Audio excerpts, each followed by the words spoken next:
British advanced pain clinic, నొప్పి మాయం, surgery దూరం. For appointments 9155515563. నమస్కారం, వెల్కమ్ టు ఐ డ్రీమ్. ధర్మ మార్గం విత్ విజిత కార్యక్రమానికి స్వాగతం.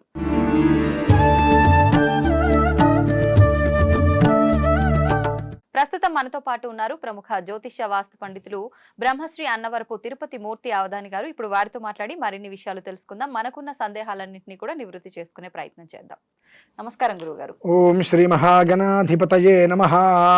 గురుగారు, లక్ష్మీదేవి మనకు కలగాలి అనంటే, ఆవిడ అనుగ్రహం కలగాలి అనంటే, అనుకున్న విధంగా మనకు డబ్బులు సమకూరాలంటే అసలు ఏం చేయాలి అని మనం కొన్ని వీడియోస్లో మాట్లాడుకోవడం జరిగింది. సరే, మీరు చెప్పినట్టుగా విధానాలు ఆచరిస్తాము, లక్ష్మీదేవి అనుగ్రహం కలుగుతుంది, మనకు అనుకున్న విధంగా ఆ డబ్బు సమకూరుతుంది. మరి వచ్చిన డబ్బు నిలవకుండా ఎక్కడికక్కడ ఇప్పుడు ఒక 50,000 సంపాదించాము అని అంటే అందులో 40,000 కాస్త ఈఎంఐలకని, ఇళ్ళ రెంట్లకని రకరకాలుగా వెళ్ళిపోతూనే ఉన్నాయి తప్ప డబ్బు అనేది ఎక్కడ మిగిలేటట్టుగా కనిపించట్లేదు ప్రస్తుత రోజుల్లో. నిజంగా ఇలా అవ్వకుండా ఎక్కడికక్కడ మంచి ఒక ప్లానింగ్ ప్రకారంగా వచ్చిన డబ్బు నిలవాలి, మన ఖర్చులు అన్నీ కూడా తగ్గాలి, పొదుపుగా ఉండాలి అని అంటే ఏం చేస్తే బాగుంటుందంటారు? కోపం రాదుంటే ఒక మాట చెప్తారమ్మా. ఇవాళ వాతావరణం ఎలా ఉందంటే నిరంతరం యుద్ధ ప్రతిపాదిక. యుద్ధం చేయకపోతే మనకు బ్రతుకు లేదు. ఇవాళ మీరు, నేను, ఆయన, ఈయన ఎవరైనా సరే ప్రతిరోజు లేచిన దగ్గర నుంచి రాత్రి వరకు యుద్ధం చేస్తూనే ఉండాలి, పోరాడుతూనే ఉండాలి. పోరాడట్లేదా వేరే వ్యక్తికి మనం ఆహారం అయిపోతున్నాం. ఇందులో ఒక మనిషిని తప్పు పట్టడానికి కూడా మన దగ్గర అర్హత లేదమ్మా. ఎట్లా అంటే మీరున్నారు, నేనున్నా, మనకి వాళ్ళ భగవంతుడి వల్ల ఈ ప్రజెంట్ ఉన్న పరిస్థితుల్లో ₹1 అవసరం లేదనుకుందాం. కానీ ఇంకొక వ్యక్తి ఉంటాడు, అతనికి కుటుంబ జీవన విధానం నడవాలి అని అంటే అతనికి టార్గెట్ పెడతారు. నెలకి ఇన్ని క్రెడిట్ కార్డులు అంటగట్టాల్సింది ఎవరికైనా సరే టార్గెట్. అతను అట్లా అంటగట్టకపోతే అతను కుటుంబం పోషణ వెళ్దు. అతను కుటుంబ పోషణ కోసం, భార్య బిడ్డల కోసం అతను ఏదో ఒక రకాలు, నీకేం పర్లేదు నేను చూసుకుంటా, అంత ఉంటుంది, దీని ఎంత అవుతుంది అని చెప్పి మీకు అంటగట్టేశారు. బాగానే ఉంది. అప్పటి వరకు కూడా మనకు లేనిపోయిన అవసరాలన్నీ కూడా అప్పుడు మనకు ఆ క్రెడిట్ కార్డు మన దగ్గరికి రాగానే మనకు అవసరాలు గుర్తొస్తున్నాయి. మనకి ఎందుకు మంది కాదు కానీ పక్కన పడేట్లా, మనం కూడా పక్కన పడేస్తున్నావా? పక్కన పడేట్లా. అది చూడంగానే 45 రోజులు టైం ఉందిగా, మనం వాడుకుందాం, కట్టేద్దాం అని అనుకుంటున్నాం. క్రెడిట్ కార్డ్స్ పైన ఆఫర్లు కూడా ఉంటాయి కదా అదే అని చెప్పి మనం వాడేస్తున్నాం. కానీ 45 రోజుల తర్వాత మనం వాడే డబ్బు మనం కట్టగలమా, కట్టలేమా, మనకు వచ్చే ఇన్కమ్ ఎంత ఉంది, ఈ ఇన్కమ్లో మనం ఎన్ని ఖర్చులు పోతున్నాయి, ఎన్ని ఖర్చులు పోతే ఎంత మిగులుతుందో మనం కట్టగలమా అనేటువంటి ఆలోచించి ఇట్లా వాడేస్తున్నాం. కట్టట్లా వాడు అంత కట్టేసి వెళ్ళిపోయాడుగా, రికవరీ వాడి ఇంకోటి వస్తాడు. ఇక నోటికి ఎంత మాట వస్తే అంత మాట. ఎందుకంటే మీ మీద కక్ష లేదు అతనికి, మీ మీద కోపం లేదు, అతని జీవితం అది, జీవన విధానం. అతను మిమ్మల్ని గట్టిగా ఏదన్నా అరిచో గిరిచో డబ్బు తీసుకెళ్ళకపోతే అతని కుటుంబం గడవదు. వ్యక్తిగతంగా మీ మీద ఎలాంటి కక్షలు ఉండవు, కానీ అతను భుక్తి వెళ్ళాలి కుటుంబం. ఇది జీవితకాలం ఇంతేనా? దీనికి ఎక్కడికైనా ఒక చోటుకి రావాలనుకునేటువంటి దానికి ఇందాక మనం ఒక వీడియోలో చెప్పుకున్నాం, ఇంట్లో దుమ్ము ధూళి ఏది ఉండకూడదు అని చెప్పి. దుమ్ము ధూళి మన ఇంట్లో లేదు అని అంటే కుబేరుడు అంటే ధనవంతుల జాబితాలో మనం జరిపినట్టేనండి. ఎట్లా? మామూలుగా కూడా దీనికి ప్రధానంగా రేపు అమావాస్య రోజు నాడు ధూమావతి అమ్మవారి ఆరాధన చేయటం వలన మంచి ఫలితం పొందుతారు. ధూమావతికి నమః అనుకుంటూ ధూమావతి అమ్మవారు ఆవిడ ఎలా ఉంటుంది అంటే మాసిపోయిన బట్టలు కట్టుకొని, తెలుపు లేదంటే బూడిద రంగు మాసిపోయిన బట్టలు కట్టుకొని, జుట్టు విరబోసుకొని, మొహాను బొట్టు లేకుండా వైధవ్యం గల స్త్రీ ఉన్నట్టుగా వికార రూపంతో చేతిలో చీపిరి చాటా పట్టుకొని ఉంటుంది ఆవిడ. దశమహావిద్యల్లో ధూమావతి అమ్మవారు అలా ఉంటుంది. ఆవిడ మొత్తం అంతా శుభ్రంగా క్లీన్ చేసి చెత్త అవతల పడేస్తుంది. ఆ చీపిరితో మొత్తం క్లీన్ చేసి చాటతో ఎత్త అవతల పడేస్తుంది ఆవిడ. అలా కూర్చొని, అంటే ఆవిడ వచ్చి ఓడ్చడం కదా నేను అనేది, ఆవిడని ఆరాధించడం వల్ల మనకు అలా జరిగేది. మన ఇంట్లో ఎప్పుడైతే కనుక దుమ్ము ధూళి లేదో మనం ధనవంతుల జాబితాలో చేరిపోయినట్టే. ఇప్పుడు కొంతమంది ధనవంతులు ఇళ్ళకెళ్ళండి మీరు, వాళ్ళకేం లేదు, రోజు అందులోంచి గ్లాస్ తీస్తాడు, శుభ్రంగా తుడుస్తాడు, మళ్ళీ అక్కడ పెడతాడు. అతని పని రోజు అదే, వచ్చి గ్లాస్ ఐటమ్స్ మొత్తం ఒకరు తుడుస్తాడు, ఇంకో ఐటమ్స్ మొత్తం ఇంకొకరు తుడుస్తారు. వాళ్ళకి వేరే పని ఏమైనా ఉంటుందా? వాళ్ళకి నెలకు ఒక 15,000 20,000 జీతం ఇస్తారు. ఇట్లా ఒక 10 మందికి జీతం ఇస్తున్నారంటే నెలకు వచ్చేటప్పటికి 2 లక్షల జీతాలు పోతున్నాయి. సంవత్సరానికి 24 లక్షల జీతాలు ఇస్తున్నామంటే భగవంతుడు ఆ పొజిషన్లో నేను ఉంచినట్టే కదా. ఆ పరిస్థితి మనకు రావాలి. ఈఎంఐ అనేటువంటి భారం నుంచి మనం బయటపడాలి, ఆలోచన వచ్చి మనకు బ్యాలెన్స్డ్గా జీవితం మనకు కావాలనుకుంటే ధూమావతి అమ్మవారి ఆరాధన శ్రేయస్కరం అమ్మ. కానీ ఇవి ఉగ్రదేవతలు ఆరాధించకూడదు అంటారు కదా గురుగారు. చాలా తప్పు. దేవతలలో ఉగ్రము శాంతము అనేటువంటిది ఉండదమ్మా. మనం ఆరాధించే విధానాన్ని అనుసరించే ఉంటుంది. ఇప్పుడు మీకు ఓం నమ శివాయ తెలుసుగా. ఈ ఓం నమ శివాయ 5 అక్షరాలతోటి చనిపోయేటువంటి మనిషిని బ్రతికించవచ్చు, బ్రతుకున్న మనిషిని చంపేయచ్చు. మరి ఓం నమ శివాయ ఉగ్రమా? కాదు కదా. అంటే ఆ సాధన చేసేవాడు ఎలా సాధన చేస్తాడో అలా శక్తి వస్తుంది వాడికి, అంతే. అమ్మవారిలో ఎలాంటి దోషం లేదండి. మనం ఎలా ఆరాధన చేస్తే, ఇప్పుడు ఒక విషయం చెప్తా. ఒక తండ్రికి కూతురు ఎంతో గొప్పగా కనిపిస్తుంది, కనిపిస్తుందా? అన్నయ్యకి చెల్లెలు చాలా గొప్పగా కనిపిస్తుంది. అలాగే పక్కింటి ఆవిడ ఎంతో అందంగా కనిపిస్తుంది. భర్తకి భార్య వచ్చేటప్పటికి నాయన దీన్ని నేను తట్టుకోలేనరా భగవంతుడు అనిపిస్తుంది. అంటే నీ చూసే చూపు. తండ్రికి కూతురుగా స్త్రీనే, చెల్లెలుగా స్త్రీనే, పక్కింటి ఆవిడ స్త్రీనే, నీ భార్య స్త్రీనే. కానీ నువ్వు చూసే చూపు ఎలా ఉంది? ఆ విధానాన్ని అనుసరించి ఒక మనిషికి గొప్పగా ఉన్నత స్థాయిలో కనిపించినటువంటి కూతురు ఇంకొక మనిషి దగ్గర వచ్చి నేను దీన్ని భరించలేనురా అంటున్నాడు. చూసారా? అంటే అక్కడ మనం చూసే విధానాన్ని అనుసరించి ఉంటుంది. మంచిగా చూసామనుకోండి మంచిగానే కనిపిస్తుంది, లేదనుకోండి ఆయన కూతురుగా చూస్తే ఆయన కూతురుగానే కనిపిస్తుంది. నా భార్య అనుకుని చూస్తే అలా గొప్పగానే కనిపిస్తుంది. సో అలానే అమ్మవారి విషయానికి వస్తే మనం ఏ విధానాన్ని అయితే అనుసరిస్తామో ఆ రకంగా ఆవిడ మనకి ప్రత్యక్షం ఇస్తుంది. మరి ఉగ్రంగా ఎందుకు కనిపిస్తారు వాళ్ళు అంటే రాక్షసుల్ని భయపెట్టడం కోసమే. అంటే రాక్షసులు అంటే లోపల ఉండేటువంటి రాక్షసత్వం ఉంటుంది. అమ్మో ఆవిడంత ఉగ్రంగా ఉన్నారు, ఆవిడ పూజ చేస్తే మనకి ఏం జరుగుతుందో మనం జాగ్రత్తగా ఉండవనేటువంటి విషయంలో ముందర స్థితిగానే ఆ భయాన్ని దృష్టిలో ఉంచుకొని పాపం చేయకుండా ఉంటారని చెప్పి కాస్త వాళ్ళు అట్లా ఉగ్రంగా కనిపిస్తుంటారు. కానీ ఉగ్రదేవతలు కదమ్మా. ఆ ధూమావతి అమ్మవారి ఆరాధన కనుక చేసినట్లయితే ఎంత శుచిస్మితంగా శుచిర్భూతంగా ఉంటుందంటే వాళ్ళ కుటుంబము. ఏం లేదు, ఆవిడనేం లేదు నాకు ఇది పోవాలి, నాకు ఇది పోవాలి, నాకు ఇది పోవాలని ఆరాధించి నాకు ఇది కావాలని పిలవద్దు. ఆవిడ వరకు వస్తే నాకు ఇది కావాలని చెప్పద్దు. నాకు ఇది పోవాలి, నాకు ఇది పోవాలి, నాకు ఇది పోవాలి, నాకు ఇది అంటే మన చుట్టూతో ఉండేటువంటి నెగిటివ్ పోతేనే పాజిటివ్ లోపలికి వస్తుంది. నెగిటివ్ ఉందనుకో పాజిటివ్ ఎక్కడ వస్తుంది? రాదు కదండి. సో అలానే మన చుట్టూతో ఉన్నటువంటి నెగిటివ్ విపరీతంగా ఉంది. ఆ నెగిటివ్ ఉండటం వల్ల మనం పాజిటివ్గా దేన్ని మనం తీసుకోలేకపోతున్నాం. కాబట్టి రేపు అమావాస్య మంచి రోజు, చాలా విశేషమైంది. మా తల్లి నాకు ఈ కష్టం పోవాలి, ఈ నష్టం పోవాలి, నన్ను ఇబ్బంది పెట్టేటువంటి ప్రతిదాన్ని నా నుంచి దూరం వెళ్ళిపోవాలి అని అమ్మవారికి ఆరాధన చేసుకొని అమ్మవారికి సంబంధించిన కొంత హోమం ఉంటుంది కొన్ని ద్రవ్యాలతో, ఆమెను తృప్తిపరచండి. తద్వారా ఏమవుతుందంటే ఏ ద్వారంలో నుంచి నీలోనే నెగిటివ్ వెళ్ళిపోయిందో అదే ద్వారం నుంచి పాజిటివ్ మొత్తం లోపలికి వస్తుంది. సో ఎప్పుడైతే కనుక నీ ఇంట్లో దుమ్ము ధూళి అనేటువంటిది మొత్తం అడుగు బయటికి గెంటేసిందో నీ దగ్గర లేదు అనే మాట లేదుగా. ఇంకా 100 మందికో 10 మందికో ఎంతమందికో నువ్వు నీ ఇంట్లో ఎప్పుడైతే దుమ్ము ధూళి అని బయటికి వెళ్ళిపోయినాయో నీకు తెలియకుండానే 10 మంది నీ చుట్టూగా ఉంటారు. 10 మంది నీ ఇంట్లో 10 రకాల విధానాలు అనుసరిస్తూ ఉంటారు. 10 మందికి నువ్వు జీతం ఇస్తున్నావు, ఏం చేస్తున్నావు, కానీ 10 మంది కుటుంబాలని నువ్వు పోషించగలుగుతున్నావు. నీ ద్వారా 10 మంది కుటుంబాలు భోజనం చేస్తున్నాయి. అంటే ఆ పరిస్థితి నీకు ఎవరిచ్చారు? అమ్మవారు ఇచ్చింది. ఎందుకు ఇచ్చింది?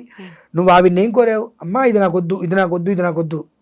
ఇందులో కూడా మీరు కోరింది భగవంతుని ఇవ్వడండి, గుర్తుపెట్టుకోండి. ఇప్పుడు మీ ఇంట్లో ఇంత చంటి పిల్లాడు ఉన్నాడు, 2 ఏళ్ళు 3 ఏళ్ళు ఉంటాయి. వాడు చాకు తీసుకుంటాడు, మీరు ఒప్పుకుంటారా? వాడు నాకు అదే కావాలంటాడు, మీరేం చేస్తారు? వేస్తారు కదా. అదే విషయం మన దగ్గరకు వచ్చినప్పుడు మనం ఒకటి అడుగుతాం భగవంతుడిని, అది మనం ఏమనుకుంటాం, ఇది నాకు మంచిది మనం అనుకుంటాం, కానీ భగవంతుడికి తెలుసు అది మీకు మంచిదో కాదో. సో కాబట్టి అది మీకు భగవంతుడు నేను అడిగింది ఇవ్వవా అని భగవంతుడి కోపం. మన పిల్లవాడు కొన్ని తీసుకుంటే వాడికి ప్రమాదం అని చెప్పి మనకు తెలుసు. మనం ఎవరి పిల్లలం? ఆయన పిల్లలం. మరి ఆయనకి తెలియదా మనకేది కష్టమో?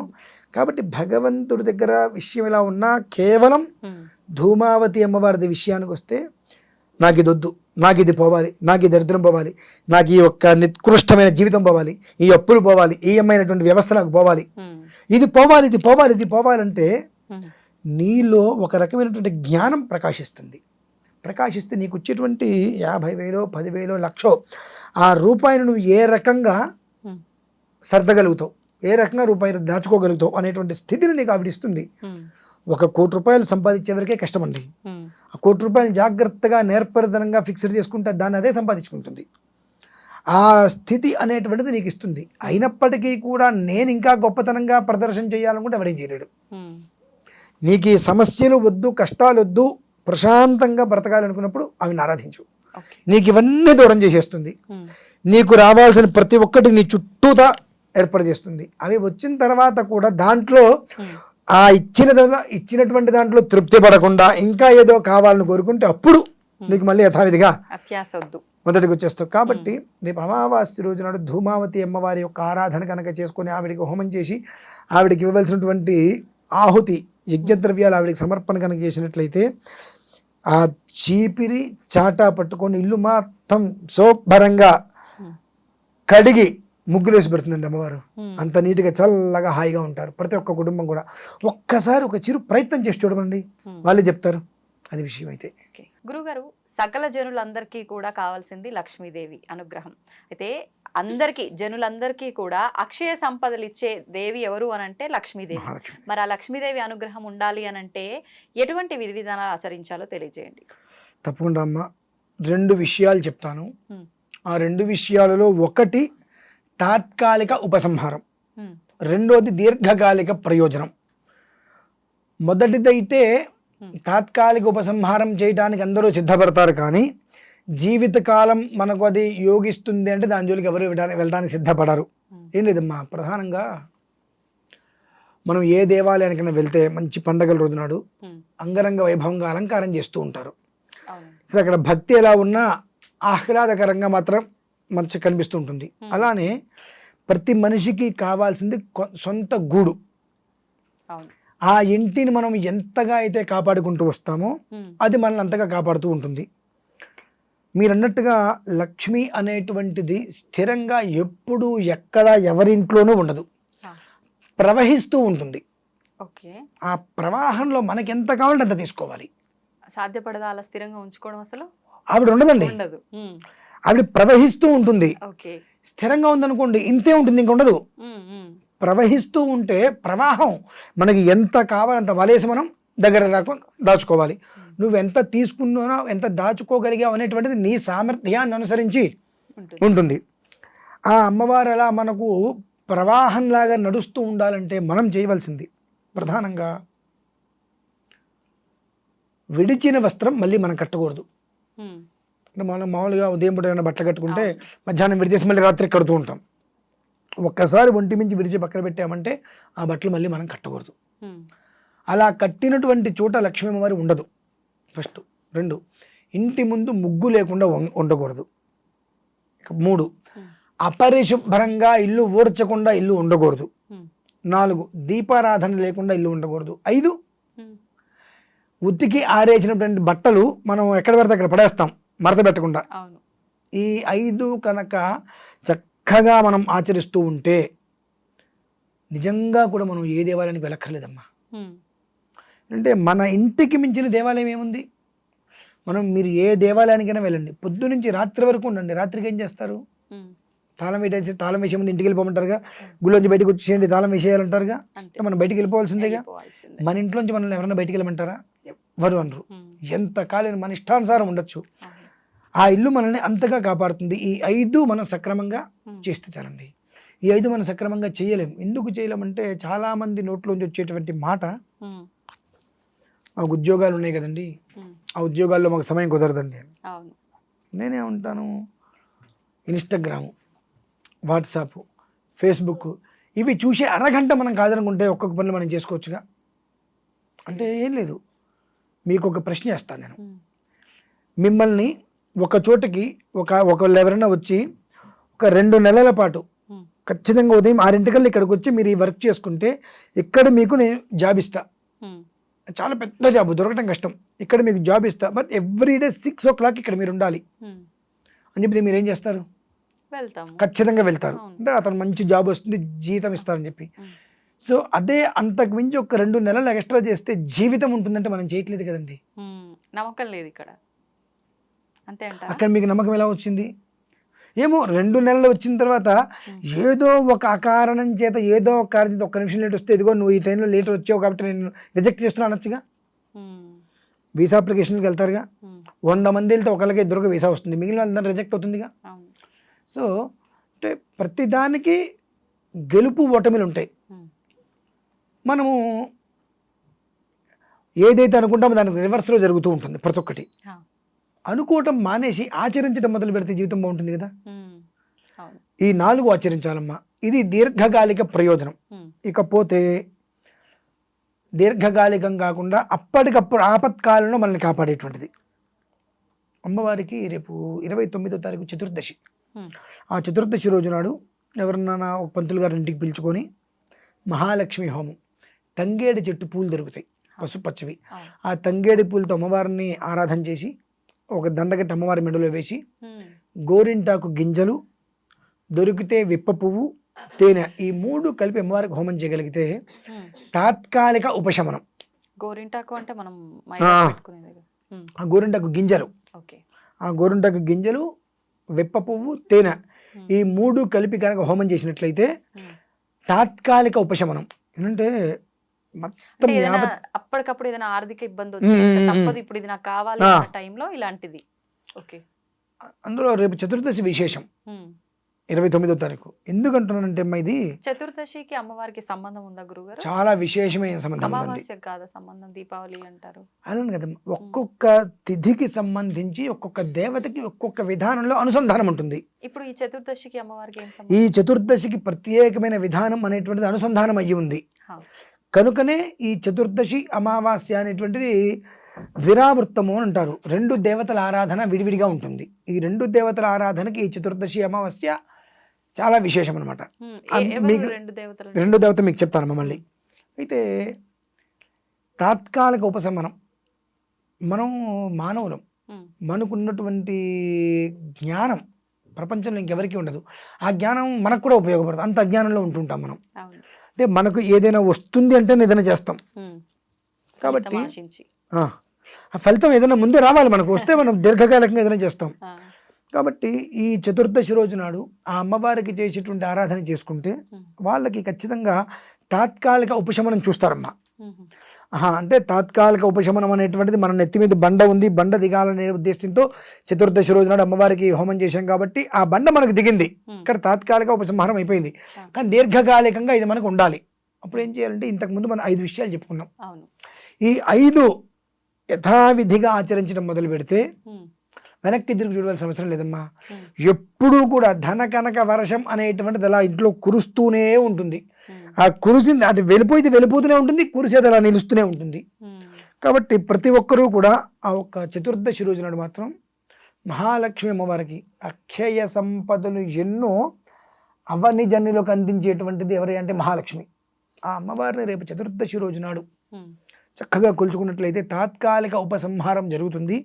తర్వాత చక్కగా నిత్యం ఇంట్లో వాకిట్లో ముగ్గు వేసే దగ్గర నుంచి మలినమైన వస్త్రాలు అంటే విరిచిన బట్టలు కట్టుకోకుండా, ఉతికిన బట్టలు మడతపెట్టి పక్కన పడేయకుండా, ఇల్లు శుభ్రంగా పరిశుభ్రంగా ఉంచుకుంటూ, దీపారాధన ఇంట్లో ఈ 5 జాగ్రత్తగా కనుక చేసుకుంటూ వస్తే గృహమే కదా స్వర్గసీమ.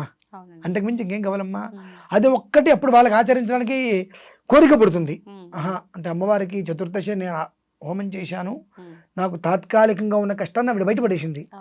దీర్ఘకాలికంగా నేను బయటికి రావాలి అంటే అమ్మవారు ఏం చెప్పారు? ఈ ఒక్క విధానాన్నేగా అనుసరించమని గురుగారు చెప్పింది.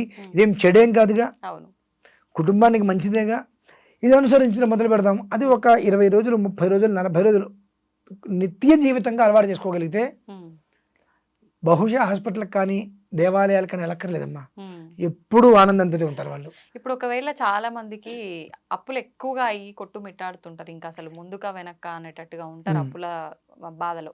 అలాంటి వాళ్ళు ఈ హోమం ఆ రోజు చేస్తే శుభ్రంగా చేసుకోవచ్చమ్మా, ఎలాంటి సందేహము లేదు. ఈ ప్రతి దానికి కూడా ఒక ఉపసంహారం కావాలి. ఆ ఉపసంహారం అనేటువంటిది మాటల్లో కదమ్మా, వాళ్ళ జీవితంలో జరగగలగాలి. ఆ రోజునాడు చేసేటువంటి ప్రక్రియ ద్వారా వాళ్ళకి ఆ యోగం అనేటువంటిది రాగలగాలి. వస్తే వాళ్ళు ఈ పనులన్నీ కూడా 1 గంట లేట్ అయినా ప్రశాంతంగా చేసుకోగలుగుతారు. తద్వారా ఏమవుతుందంటే ధర్మం అనేటువంటిది నిలుస్తుందమ్మా. ఖచ్చితంగా ప్రతి మనిషి ఆచరించి తన జీవితంలో లబ్ధి పొందుతాడు. ఖచ్చితంగా ఎక్కడికో పరిగెత్తక్కర్లా, అక్కడే ఉన్న చోటు ఉండి తన పనులన్నీ చేయించుకోవడానికి మంచి యోగ మార్గం ఇది ఒకటేనమ్మా. ఓకే, అది. చాలా మంచి విధానాన్ని తెలియజేశారు గురుగారు. ధన్యవాదాలు.